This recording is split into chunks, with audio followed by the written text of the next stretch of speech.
जय जगन्नाथ। नमस्कार दर्शक बंधु, प्रेरणा को आपण मानक अनेक अनेक स्वागत। आज सारा ओडिशार बात्या मंथार भय इत्यवसर मोर कविता मंथा कवितार भिडियोटी को शेष पर्यंत देखिए। कविताटी एहीपरि। बात्या मंथार आगमन शुणी मनरे छनका पशे, सुनार फसल क्षय क्षति भये कृषक चिंतारे फसे। मत्स्यजीवी माने डंगा फेराई फेरंती समुद्र कूल, अशांत होईछि सागर बक्ष मंथा गोटाए बल। विपद संकुल स्थान रे जेजन मनरे भरा आशंका, पशुपक्षी बास होईजीव नष्ट मने भी तांकर शंका।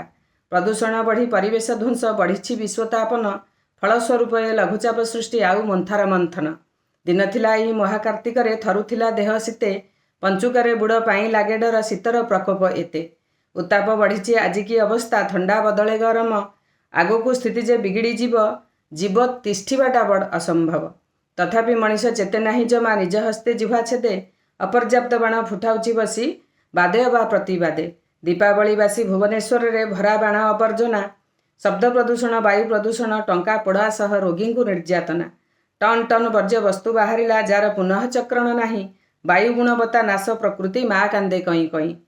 भारतरू पाकिस्तान दूषित वायु गला सीमा डेई, ता पर दिन खबर बाजिला वायु प्रदूषणे आमे दायी। दीपावली नुहे बाण फुटा पाई एत पर्व दीपदान, परम ब्रह्म रूपी प्रकृतिर पूजा पर्व आम ए महान। भयंकर स्थिति सारा विश्व आज विश्वतापन पाई, जलवायु रे परिवर्तन सृष्टि की बंचिब नाही। हे प्रभु तुमे विश्व कारीगर सबु संबलर मूलाधार, संबल मध्य मानव संबल श्रेष्ठ बोली हुए विचार।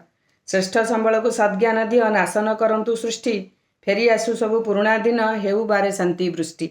भविष्यत पीढ़ी दुख न लभंतु, सबुज स्वच्छ परिवेश हेउ, एबर मनीष सचेतन हंतु पूर्वरु बेल थाउ थाउ।